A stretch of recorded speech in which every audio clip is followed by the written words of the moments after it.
O tema desta noite será sobre uma sucinta análise de Mateus, capítulo 21, versos 23 a 27, o título do céu ou dos homens. E esse tema tem tudo a ver com o que é apresentado aqui no Evangelho de João, no capítulo 1, nos versos 19 em diante, que nos declaram o seguinte: Este é o testemunho de João, quando os judeus mandaram de Jerusalém sacerdotes e levitas para que lhe perguntassem: Quem és tu? E confessou e não negou, confessou: Eu não sou o Cristo. E perguntaram-lhe: Então que? És tu Elias? E disse: Não sou. És tu o profeta? E respondeu: Não. Disseram-lhe, pois, quem és, para que demos resposta àqueles que nos enviaram? Que diz de ti mesmo? Disse: Eu sou a voz do que clama no deserto, endireitai o caminho do Senhor, como disse o profeta Isaías. E os que tinham sido enviados eram dos fariseus, e perguntaram-lhe e disseram-lhe: Por que batizas, pois, se tu não és o Cristo, nem Elias, nem o profeta? João respondeu-lhes, dizendo: Eu batizo com água, mas no meio de vós está um a quem vós não conheceis. Este é aquele que vem após mim, que é antes de mim, do qual eu não sou digno de desatar a correia da alparca. Estas coisas aconteceram em Betábara, do outro lado do Jordão, onde João estava batizando. No dia seguinte, João viu Jesus, que vinha para ele, e disse: Eis o Cordeiro de Deus, que tira o pecado do mundo. Este é aquele do qual eu disse: Após mim vem um homem que é antes de mim, porque foi primeiro do que eu. E assim continua a narrativa, falando desse ministério de João Batista, que preparava as pessoas para o encontro com o Messias. A referência aqui à figura do profeta, que lá está em Deuteronômio, aquele que seria semelhante a Moisés, mas superior a Moisés. Então, essa figura era a mesma figura do Messias, do Cristo que viria. Por isso que João não se colocou como o profeta. E aqui nós vemos que, apesar dele fazer uma obra de Elias, ele não era o próprio Elias ressuscitado, mas sim, então, fazia esse papel dessa voz que clama no deserto, endireitando o caminho de Jeová, assim como, então, está predito que deveria ocorrer. E nós, nessa noite, procuraremos, então, trabalhar um pouco sobre essa questão da autoridade de Cristo, a autoridade de João Batista para realizar as coisas. Era uma autoridade originada, derivada de homens ou do próprio céu? Do céu ou dos homens? Uma sucinta análise de Mateus 21, 23 a 27. A leitura nos diz o seguinte: E chegando ao templo, acercaram-se dele, estando já ensinando os príncipes, os sacerdotes, os anciãos do povo, dizendo: Com que autoridade fazes isto? E quem te deu tal autoridade? E Jesus, respondendo, disse-lhes: Eu também vos perguntarei uma coisa. Se me disserdes, também eu vos direi com que autoridade faço isto. O batismo de João, de onde era? Do céu ou dos homens? E pensavam entre si, dizendo: se dissermos do céu, ele nos dirá, então por que não o crestes? E se dissermos dos homens, tememos o povo, porque todos consideram João como profeta. E respondendo a Jesus, disseram: Não sabemos. Ele disse-lhes: nem eu vos digo com que autoridade faço isso. Quantas vezes nós encontramos na experiência do ministério de Cristo ele não respondendo diretamente às perguntas daqueles homens mal intencionados procurando alguma coisa, algum pé para tirar proveito de Jesus e dessa maneira até mesmo acusá-lo diante das autoridades religiosas ou as autoridades seculares, e assim levar à prisão e até mesmo à morte. Sempre eles tinham esse propósito. E nós encontramos aqui esse dilema, o qual Jesus colocou aqueles homens.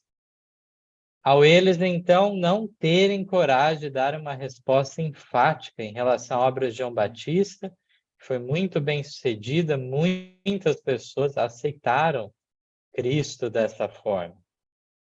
Continuando, então, aqui, nós vamos ler os comentários de Ellen White sobre esse tema no livro Desejar de Todas as Nações.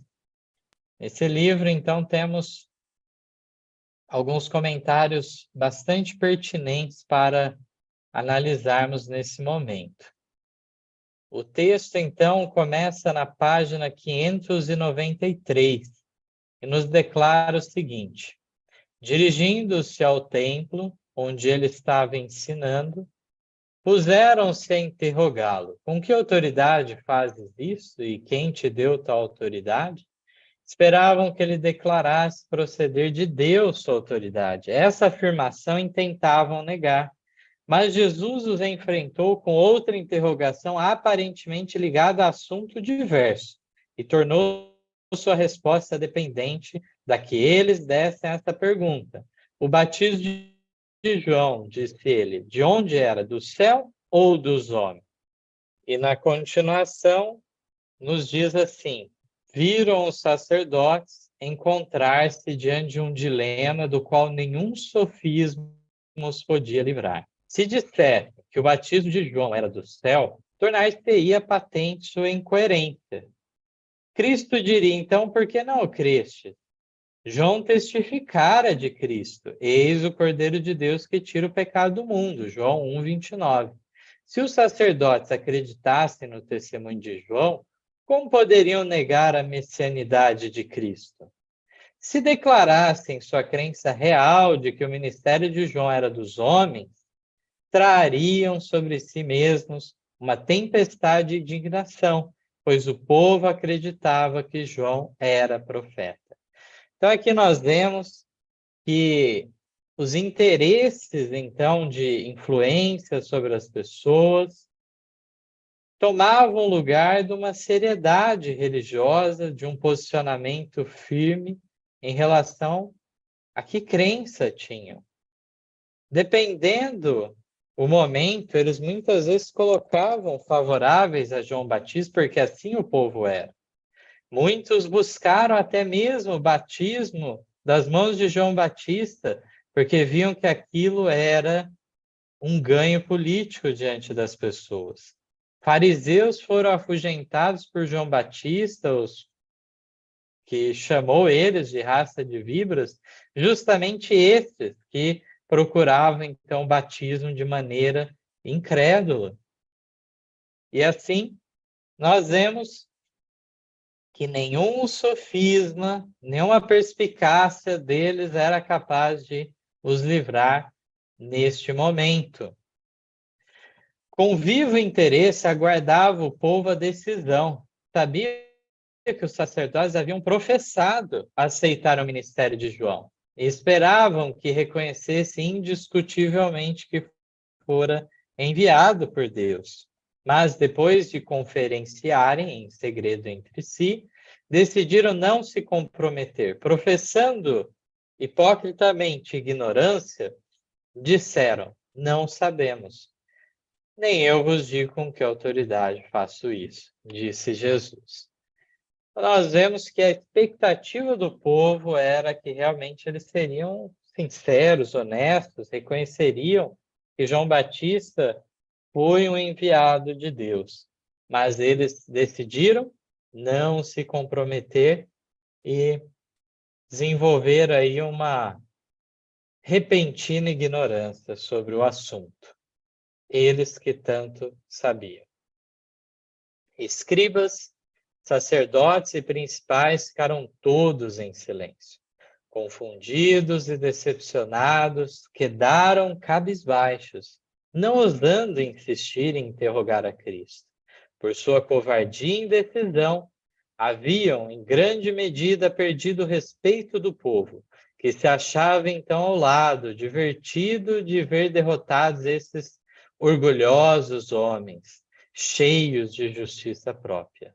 Todas essas palavras e atos de Cristo eram importantes, e sua influência devia ser experimentada em grau sempre crescente depois de sua crucifixão e ascensão.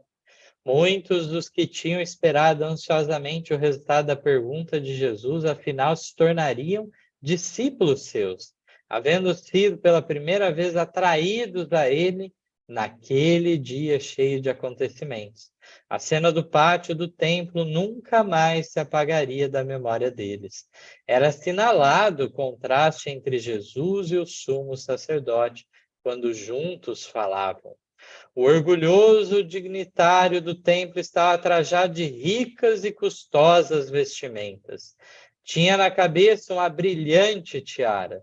Seu porte era majestoso, os cabelos e a longa barba prateados pela idade, sua aparência enchia de respeito os que o viam. E aí continua a leitura dizendo: perante essa augusta personagem, achava-se a majestade do céu, sem adorno ou ostentação. Tinha nas vestes os vestígios das jornadas. Seu rosto era pálido e exprimia paciente tristeza. Todavia, nele se estampavam dignidade e benevolência em estranho contraste com o ar orgulhoso, presunçoso e irado do sumo sacerdote. Muitos dos que testemunhavam as palavras e atos de Jesus no templo entronizaram-no daí em diante no coração como profeta de Deus. À medida, porém, que o sentimento popular se voltava em favor de Jesus, o ódio dos sacerdotes crescia para com ele. A sabedoria com que se esquivava aos laços que lhe armavam aos pés, sendo uma nova evidência de sua divindade, acrescentava combustível à sua ira. Foi nesse dia que vários acontecimentos ocorreram. A outra oportunidade, podemos inclusive tratar sobre as duas purificações do templo realizadas por Jesus. No Evangelho de João, nos é relatado que no início do ministério de Jesus, ele então fez a expulsão dos vendilhões do templo. Mas, passado 3 anos, lá estavam normalmente as coisas acontecendo da mesma forma. E nessa última semana de Cristo na terra, antes de sua morte, ele então entra novamente em Jerusalém e os expulsa. Isso está registrado nos evangelhos de Mateus, Marcos e Lucas. E em seguida, ele esteve no templo abertamente, coisa que muitas vezes não fazia.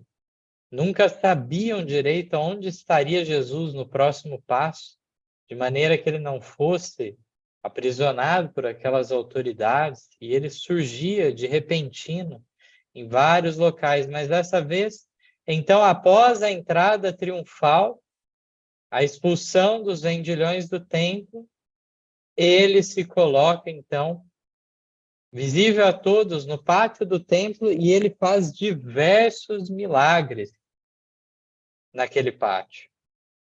E muitos aqui diz que acompanharam todas aquelas cenas daquele dia, viriam a se tornar seus discípulos. Foram atraídos por Cristo naquele momento. O contraste entre Jesus e o sumo sacerdote era gritante. Mas vemos que Jesus não era de acordo com as aparências humanas, não era uma majestade através das vestes. Nós vemos que o sumo sacerdote era trajado de vestes custosas, vestes que falavam sobre a fé. Eram vestes religiosas, de fato. Também muitos outros judeus, muitas vezes, se colocaram em favor disso, fazendo franjas em suas vestes, de várias formas, procurando professar sua fé, mas nada disso Deus tinha pedido de Israel. Nós vemos, então, os filactérios que Jesus condena. Nós encontramos aqui que realmente aparecia nas vestes de Jesus os vestígios das longas jornadas a pé que ele fazia com os seus discípulos. Também um rosto pálido que exprimia paciente tristeza, mas, ao mesmo tempo, uma dignidade que ninguém poderia se contrapor. Não era presunção, não era orgulho próprio, mas uma santa dignidade. Na continuação, nos diz ainda que em sua discussão com os rabis não era propósito de Cristo humilhar os oponentes. Não se alegrava em vê-los em situação difícil. Tinha importante lição a ensinar, mortificar os inimigos, permitindo que se vissem emaranhados na própria rede que para ele haviam preparado.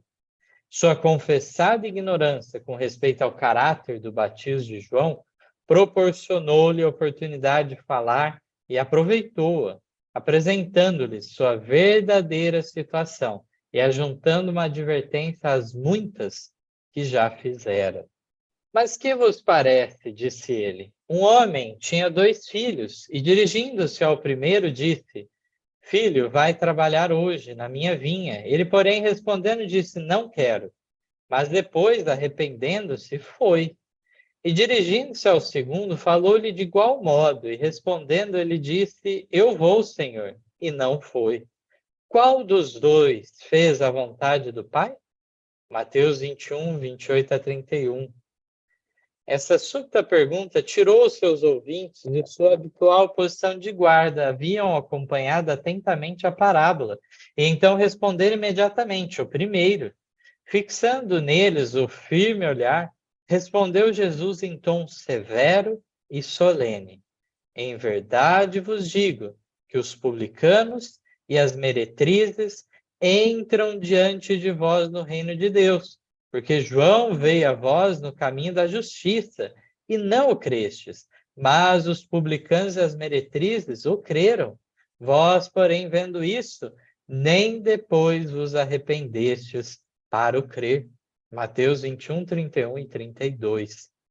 Então, lamentavelmente, não foram os primeiros a aceitar, mas nem depois aceitaram também a obra de João, ainda que vissem tudo que acompanhava a mudança de vida, a reforma espiritual na vida das pessoas, o genuíno arrependimento, trazendo então frutos correspondentes. Os sacerdotes e principais não podiam deixar de dar resposta correta à pergunta de Cristo. E assim, obteve ele sua opinião em favor do primeiro filho. Este filho representava os publicanos, os que eram desprezados e odiados pelos fariseus. Os publicanos haviam sido inteiramente imorais. Tinham sido, na verdade, transgressores da lei de Deus, mostrando em sua vida absoluta resistência às suas reivindicações. Eram ingratos e profanos. Ao ser-lhes dito que fossem trabalhar na vinha do Senhor, recusaram desdenhosamente. Mas ao vir João, pregando o arrependimento e o batismo, os publicanos receberam a mensagem e foram batizados. Então aqui vemos no devido lugar, e aqui estamos fazendo uma rápida análise dessa parábola dos 2 filhos. Numa outra oportunidade, podemos expandir até os comentários sobre essa parábola maravilhosa, que tem muitos ensinamentos para nós. E aqui diz ainda que o segundo filho representava os dirigentes da nação judaica. Alguns fariseus se tinham arrependido, recebendo o batismo de João, mas os dirigentes não quiseram reconhecer que ele viera de Deus. Suas advertências e acusações não os levaram a uma reforma. rejeitaram o conselho de Deus contra si mesmos, não tendo sido batizados por ele. Trataram desdenhosamente sua mensagem, como o segundo filho, que, quando chamado, disse: Eu vou, Senhor, mas não foi. Os sacerdotes e principais professaram obediência, mas agiram em sentido contrário. Faziam grandes profissões de piedade, pretendiam estar obedecendo à lei divina, mas prestavam apenas uma falsa obediência. Os publicanos eram acusados e amaldiçoados pelos fariseus como incrédulos, mas mostraram por sua fé e obras que iam para o reino do céu antes daqueles homens cheios de justiça própria, aos quais fora dada grande luz, mas cujas obras não correspondiam à sua profissão de piedade. Então, nós encontramos realmente aqui uma alusão também, vamos lembrar da outra parábola do fariseu publicano, e quem então saiu justificado. Sabemos que aquela oração sincera do publicano, reconhecendo a sua miséria espiritual, trouxe salvação a ele. Por outro lado, o fariseu já se contentava com sua fé. Nós encontramos na experiência de Saulo de Tarso a mesma coisa. Ele, enquanto fariseu, se via como observador perfeito da lei. Mas, no entanto, quando passa pela experiência da conversão, do seu encontro com Jesus no caminho para Damasco, nós encontramos naquele momento a morte dele, realmente ele se vendo condenado diante da lei, morrendo com Cristo e ressuscitando com ele em novidade de vida, assim como a alusão que ele faz em Romanos 6. Os sacerdotes e principais não tinham vontade de suportar essas penetrantes verdades, ficaram calados. Entretanto, na esperança de que Jesus dissesse qualquer coisa que pudesse voltar contra ele, mas tinham de suportar ainda mais. Nós encontramos, na continuação da história, Jesus vai contar a parábola, então, dos lavradores maus, e assim continuou as sentenças contra aqueles dirigentes religiosos por parte de Cristo. No Parábola de Jesus, na página 272, temos um texto também muito significativo para finalizarmos. Diz assim: No Sermão da Montanha, disse Cristo: Nem todo o que me diz Senhor, Senhor, entrará no reino dos céus, mas aquele que faz a vontade de meu Pai que está nos céus. Mateus 7:21. A prova de sinceridade não está nas palavras, mas nos atos. Cristo não diz a ninguém: Que dizeis mais do que os outros? Porém, que fazeis demais? Mateus 5:47. Cheias de significação são suas palavras. Se sabeis essas coisas, bem-aventurados sois, se as fizerdes. As palavras não são de valor algum se não forem acompanhadas de atos equivalentes. Esta é a lição ensinada na parábola dos dois filhos. Então, nós que temos conhecimento da palavra de Deus, fomos alcançados por essa bendita luz. Temos compreendido também a tríplice mensagem angélica, a última mensagem de advertência ao mundo. Se sabemos de tais coisas, como está em João 3,17, bem-aventurados seremos se fizermos em conformidade com essa luz. Do contrário, de nada adiantará a luz que temos.